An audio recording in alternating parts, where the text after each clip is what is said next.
आज गलादारी लिखी जगह जवान भाई गरियावत जहाँ जे कहने की 5 मिनट के कथा सुनी रघुकुल रीत सदा चली आई जवान भाई उठ के चले चला हो एकरा से बढ़ के हितवा कुछ न गाई लवले बड़का जानकार बने अब डर से हमने गलादारी शुरू कर देता नहीं जा तब ले बूढ़ा उड़ा के खिस किया जाता है चला हो गांजा चढ़ावे नाम सुन ले रही हां ए घरी के लौड़े छोड़े ब्याह से बन जा रहा है कथा जानी नहीं तो दोनों दल से मारा जाता नहीं जा लेकिन चले जन उपलक्ष्य में मिला जुला के हमनियों का बफर सिस्टम हम लगइले मिल जौन उपलक्ष्य में आइल में जो पर ध्यान होके के चाहिए अब आइल मैंने परीक्षा देवे अब परीक्षा में आ गई बाकी गाय पर लेख लिखे हैं आ कूता पर लेख लिख के चल जाए तो कौन फायदा ना हो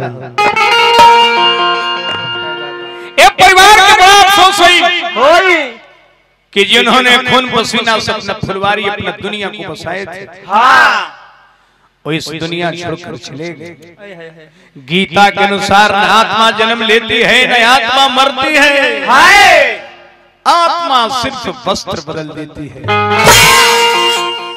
रहना नहीं देश बिराना है ये जो देख रहे हैं लोग यहाँ रहना नहीं देश बिराना है ये संसार कागज की पुड़िया बूंद परे गल जाना है रहना नहीं देश ये संसार झाड़ और झाखड़ आग लगे जर जाना है रहना नहीं देश बिराना है हर मृत्यु आपकी मृत्यु की खबर देती है कि आपको ऐसा ही होगा श्मशान में लोग जाला तो या कुछ दिमाग घूमे लगे करे बाप हमनियों को सही एक दिन देखे के पड़ी श्मशान में से घरे आओ तो फिर सब कुछ भूला जाला फिर चाहला कि अब केकर बगली काटल जाला तब कहे कि आत्मा अजर है आत्मा अमर है आत्मा अविनाशी है ऐसे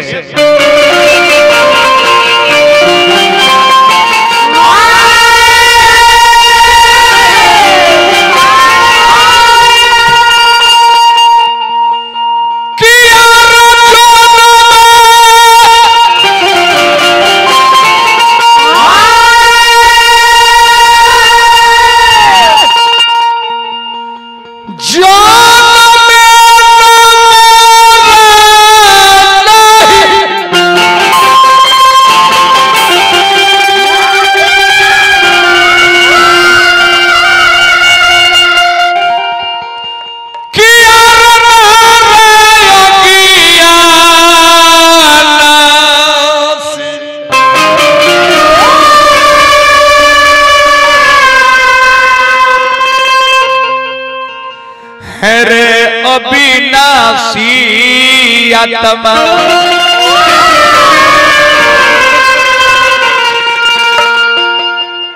तब मरे लगे मर के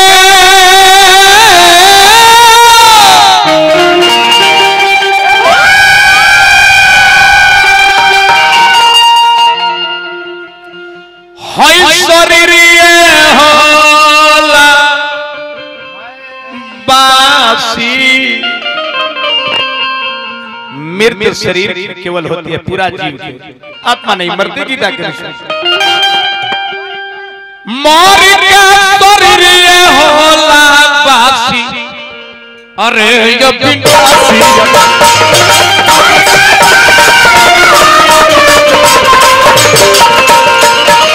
मर के शरीर होला बासी रे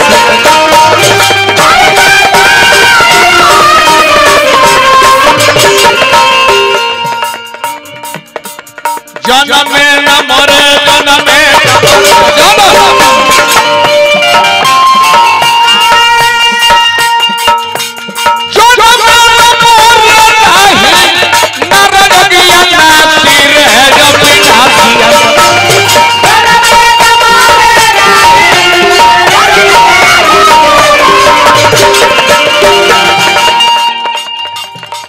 हे रिंकू बाबा भोजपुरी माटी के लय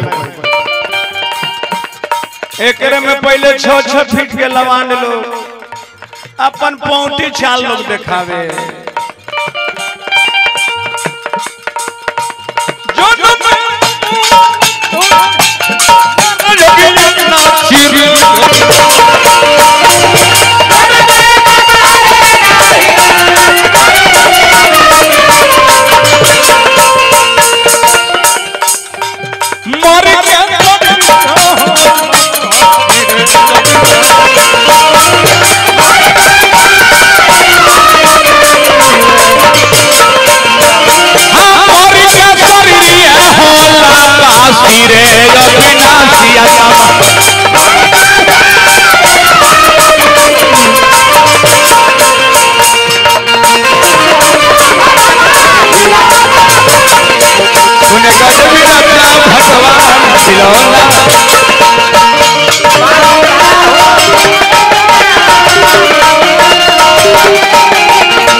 बड़े भाई के दुलार प्यार बहुत दिन से हमने के बलिया के धरती पर सेवा करतन जा हमारा बाबा रिंकू तिवारी बाबा ले लो रस्मा 100 रुपया हमारा 100 रस्मा के बाबा के गोल लगनी हमारा रिंकू तिवारी के पिता श्री चचा जी के भी हम बोल दे गोल लगल में आशीर्वाद दिवा दे बहुत दिन भेंट कल हम ना जाने नहीं न तो हम जानती जरूर बहुत दिन हो गई बात इस संसार में कोई किसी का काम नहीं आएगा सब कोई मतलब की आ रहे हैं हम एक दिन मर जाएंगे हम मरेंगे सब कोई मरेंगे सब कोई स्वामीनाथ भाई भी मरेंगे हम मर जाएंगे तो रोज रुपया कमा कमा के रिंकू बाबा मेहरारू के देता नहीं जा राते दिन मेहरारू हमने के काम ना दी हम मर जाइए तो मेहरारू कहाँ ले साथ दी कहाँ ले दुआरी तक ले झांकी कि हमर मौरत के रंथी कहाँ ले गए अब वही जैसे घूर के घर में ढुक जाई यही कह के कि होथिया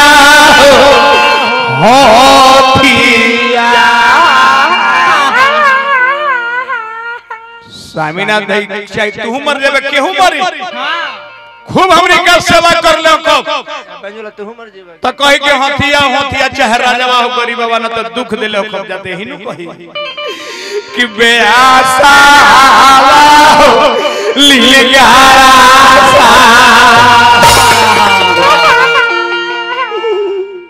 हिंदू परिवार उसको शान तक साथ देगा बेटा है तो मुंह में अग्निदान तक साथ देगा इस शरीर भी किसी को साथ नहीं देने जा रहा है नहीं श्मशान में राख के ढेर बन के रह जाएगा तो हमार घर हमार जमीन हमार घोड़ा हमार गाड़ी क्या है यह माया है माया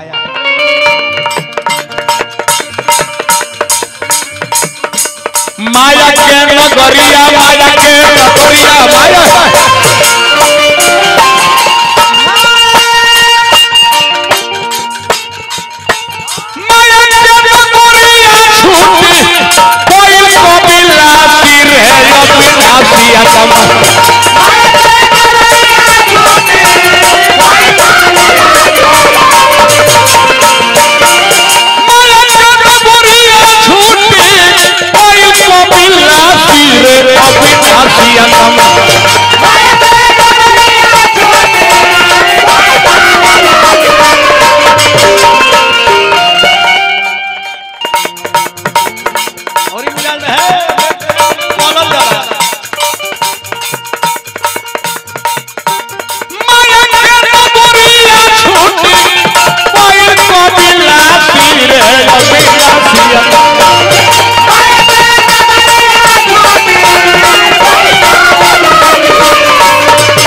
माननीय परम आदरणीय डब्ल्यू भैया की ओर से बहुत रुपए के पुरस्कार हार्दिक हार्दिक प्रणाम पद प्रतिष्ठा बनाई कामना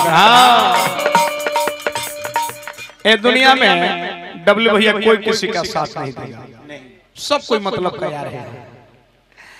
किसी ने खूब लिखा है क्या बख्श देता है खुदा उनको जिनकी किस्मत खराब होती है बख्श देता है खुदा उनको जिनकी किस्मत खराब होती है वो हरगिज नहीं बख्शे जाते जिनकी नीयत खराब होती है। न मेरा एक होगा न तेरा लाख होगा न तारीफ तेरी होगी न मजाक मेरा होगा साहेब शरीर पर गरूर मत कर तेरा भी राख होगा मेरा भी राख होगा। जिंदगी भर ब्रांडेड करने वाले याद रख कफन का कोई ब्रांड नहीं होता नहीं। कोई रोकर दिल बहलाता है कोई हंसकर दर्द छिपाता है क्या करमात है कुदरत का। जिंदा इंसान पानी में डूब जाता है मुर्दे तैर कर दिखाता है। मौत को देखा तो नहीं शायद बड़ी खूबसूरत होगी कम वक्त जो भी उससे मिलता है तो जीना छोड़ देता है। इसीलिए कहता हूँ यारो न जाने जिंदगी की आखिरी रात कब होगी आखिरी बात कब होगी हंसते जुलते मिलते बातें करते रहो यारो न जाने एक दूसरे की आखिरी मुलाकात कब होगी।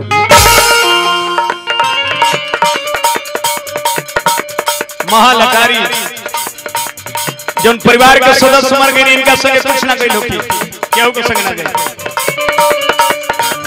महलाया तारी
लेकिन याद रखे इस बात को क्यों कतनो राजा धन सेठ कतनो रुपया और पति खरबपति हो जाए लेकिन यहाँ से जाने के लिए कहीं विमान है बांस के मारुति क्यों कतनो केकरो जमीन जायदाद हो के लेकिन मिटने के लिए कहीं श्मशान है जाने के लिए कहीं विमान और मिटने के लिए कहीं श्मशान। राजा रंग फकीर सब खाते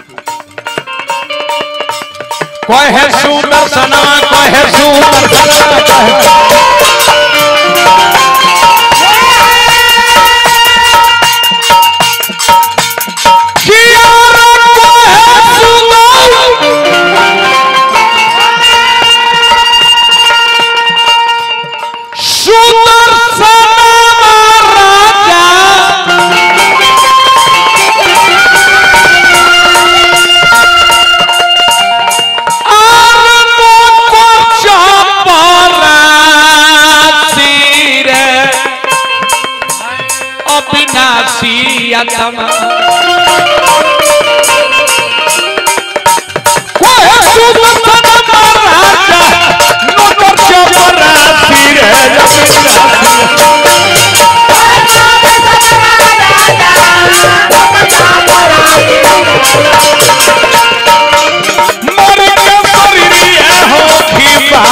रे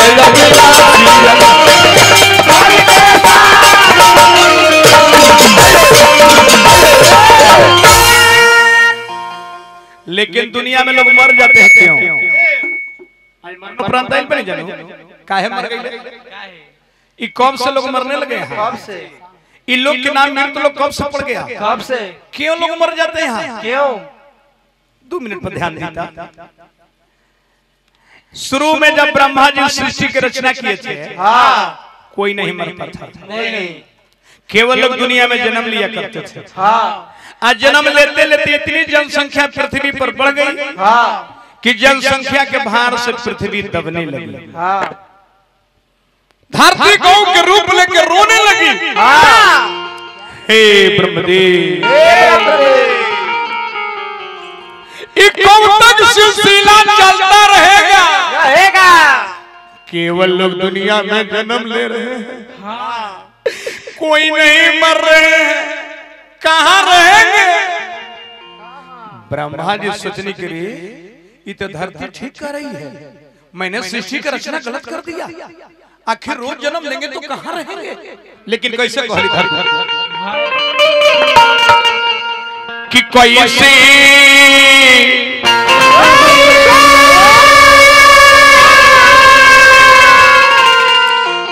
हे ब्रह्मदेव कैसे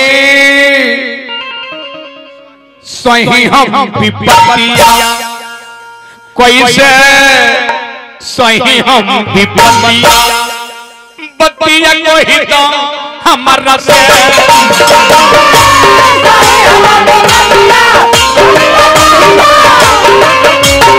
कैसे सही हम विपत्तियां, बत्तियां कोई तो हमारा से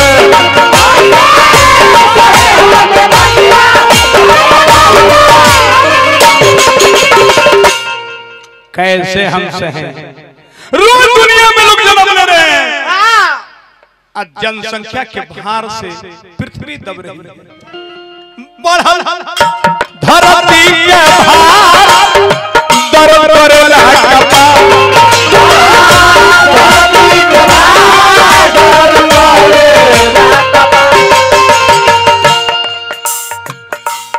ए बढ़ल धरती के भार दर्द करेला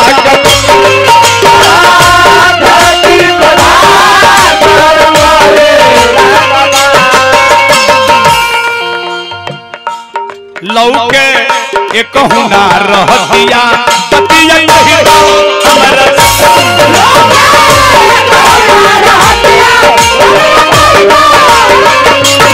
लौके एक हुना रह दिया, पतिया नहीं तो हमारा।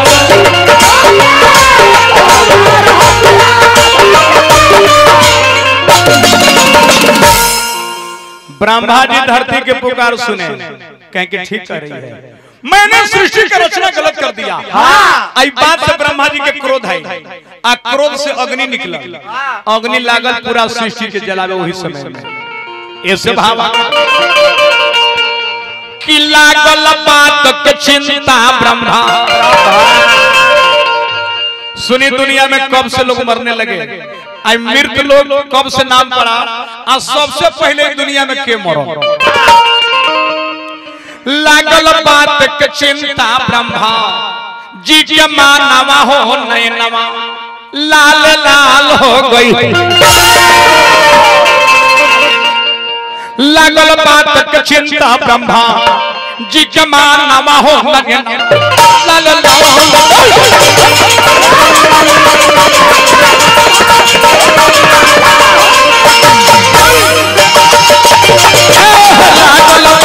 चिंता ब्रह्मा जी के मानवा हो लाल लाल हो।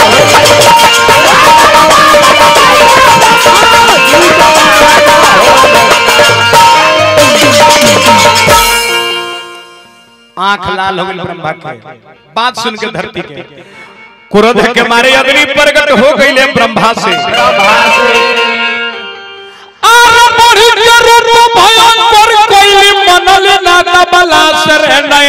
लाल लाल हो गई। उसी समय पूरी सृष्टि जलने लगी।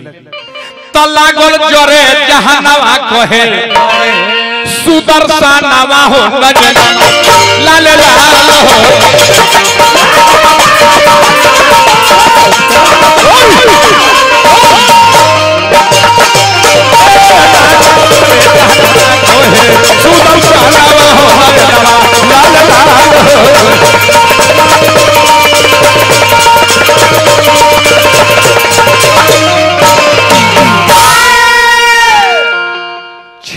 भाई बात हम बतावे के चाहते नहीं, आखिर काहे परिवार के सदस्य मर गए, क्यों दुनिया में लोग मर जा रहे हैं। अब देखिए अग्नि ब्रह्मा के अग्नि में पूरा सृष्टि जले लागल। रुद्र सोचने की ब्रह्मा जी ने सृष्टि को रचना की है अपने भस्म कर देंगे। आके आगे खड़ा हो गए कि हे ब्रह्मदेव अग्नि को रोका जाए। अग्नि रुकल आ रुकल क्रोध शांत ना भइल। क्रोध में एगो लड़की के उत्पत्ति भइल। उ लड़की के रूप रहे काला, आंख रहे लाल, जीभ रहे लाल। उ लड़की के ब्रह्मा जी कहले कि मृत्यु नाम देले कि मृत्यु। ब्रह्मा जी के क्रोध से लड़की जन्म लेली मृत्यु। तुम बात मानो, आज से दुनिया में तेरा जीव के मारे के बाद हम ना मारा। क्यों? काहे कि हमरा पाप लग जाए। वो लड़कियां सोचली कि बिना गलती के कोनो के मार दे तो हम नरक जाए परी हमरा के नरक भोगो। आ कह के लड़कियां लगली रोवे। तो रोवैया के ब्रह्मा जी हथेलिया में छान लेले, अपन हथवा में रगड़ लेले, कहले कि नहीं मारेगी, नहीं मारेगी तो चली जा यहां से। जाओ नहीं मारेगी तो जाओ जाओ कोड़ रे बे, जबे कि ना जबे। अब लड़की कहां गईली? तीर्थ स्थान में गईली। गोकर्ण क्षेत्र मलयाचल में एक अंगूठा पर खड़ा होकर लगली तपस्या करे। निर्गुण के भाव में कहे के बाद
लड़की कहाँ गई?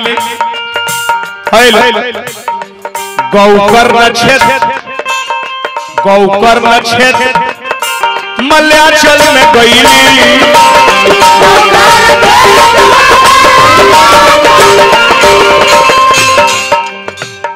जा जो कप वही जा श्रद्धा से कोई।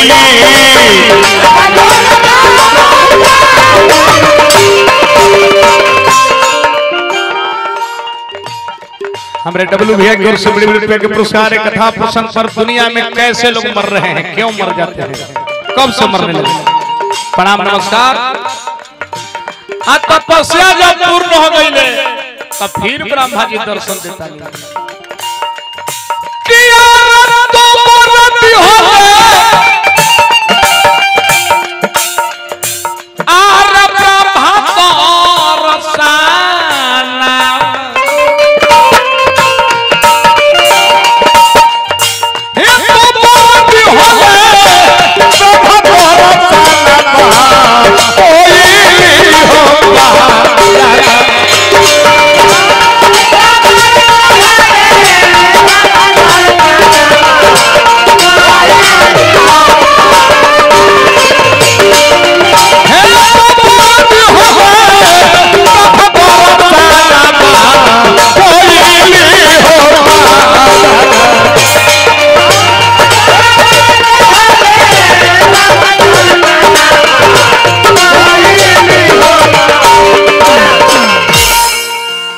हमारा माननीय परम आदरणीय रिंगुन तिवारी बाबा को आशीर्वाद गोल लगतनी आशीर्वाद के प्रतीक्षा बा। ब्रह्मा जी आई लगे रे लड़की तारा दुनिया में जीव के मारे के बा हम ना मारा मारे परी ना मरबो। तो जो रोवैया छले रहले लोरवा शुरू में रोले रहली हथेलिया में रखले रहले ओइ जे लोरवा से रोग की उत्पत्ति होती कहीं ब्रह्मा जी ओइ ने रोग बनावल गए शरीर में रोग की उत्पत्ति कहीं। उ लड़की मृत्यु के वरदान देता है कि तुम मारो आ दुनिया में कोई तुझे बदनाम नहीं करेगा। नहीं मारो। तो लड़किया जब सुनी कि हमरा के वरदान दे देने की दुनिया में बदनाम ना होवे तू मार, तो लड़की मारे के सकार ले ली, कहली कि बदनामे न कर तो नरक ना जाई। अब वो दिन से सकार ले ली। आ सबसे पहले केकरा मरली जाके? राजा अकंपन के बेटा हरि के जाके मरली। वही दिन से लोग के नाम मृत्यु लोग पड़ल आ लगली मारे मुआवे। कोई दुनिया में बदनाम मृत्यु के कोई नहीं आज तक करता है। ब्रह्मा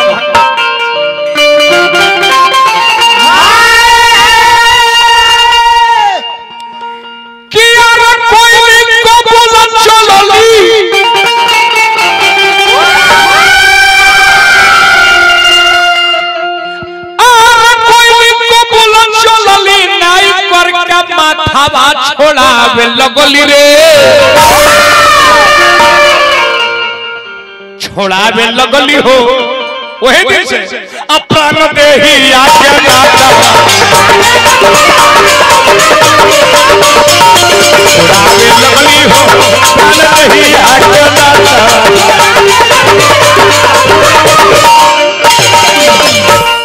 उसी दिन से बाबू दुनिया में जीव मरने लगे, लोग यहाँ मरने लगे और मृत्यु को कोई बदनाम नहीं करता। कैसा मर गई हो? गाड़ी लड़ल मर गई, कैसा मर गई, छत फसल मर गई, कैसा मर गई, ठेस लगल तो मर गई। अरे कैसा मर गई? अरे अब के तो ये रहले स्टेज पर जाके मोरी गुरी गई।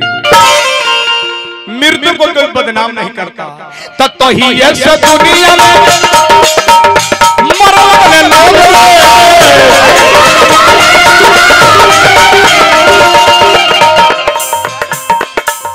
विधाना के विधि जानी हरि सन जोड़े।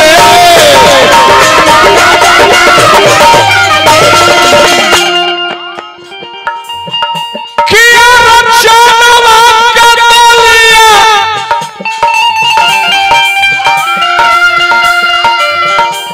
चनवा के तलिया बनावे लगल जातावा छोड़ावे लगली रे,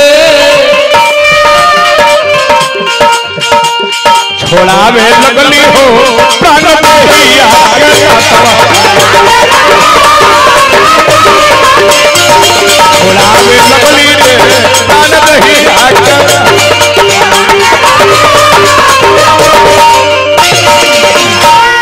उसी दिन से जीव मृत्यु को मारने लगी। हर जीव का मृत्यु को कोई बदनाम नहीं करता। वही में कतार में लगते लगते ये परिवार के सदस्य मर गए, जो नाम हम निकाल बन जा। हम लोग भी मरेंगे, आप भी मरेंगे, स्वामीनाथ भी मरेंगे। मैंने कोई जिंदा रहेगा नहीं। हर मृत्यु आपका मृत्यु की खबर देती है। मृत्यु को कोई बदनाम नहीं करता।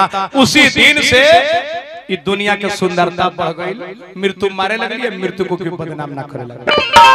तेजब हवा धरती के धर्म बाचल कहिए से जहानावा में, कहिए से जहानावा में।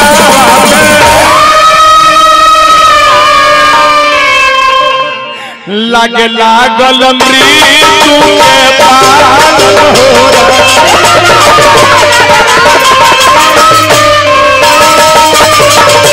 रहा हो। लगे लागल मृत्यु के पालन।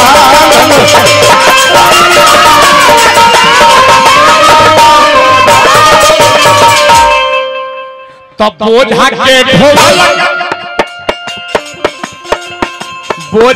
ढोवाला का गुरुजी ओझा के कहाला का रे, ओझा के कहाला का हो।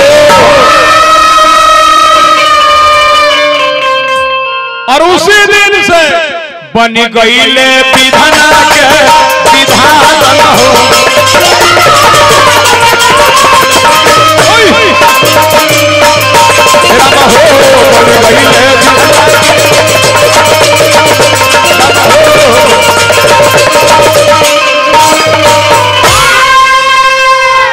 यही कारण है दुनिया में लोग मर रहे हैं बाबू। मृत्यु एक सुंदरता चीज है। पुराने वस्त्र छोड़कर नए वस्त्र में धारण कर जाती है आत्मा। ये परिवार के सदस्य वही में मर गए, हम लोग भी वही कतार में चलते चलते मर जाएंगे। सारा दुनिया एक दिन ये मृत्यु लोक है। यहाँ जीना आश्चर्य है। कोई नहीं, जो इंसान की खुशबू रहती है, इंसान बदलते जाते हैं। दरबार लगा रहता है, यहाँ दरबान बदलते जाते हैं।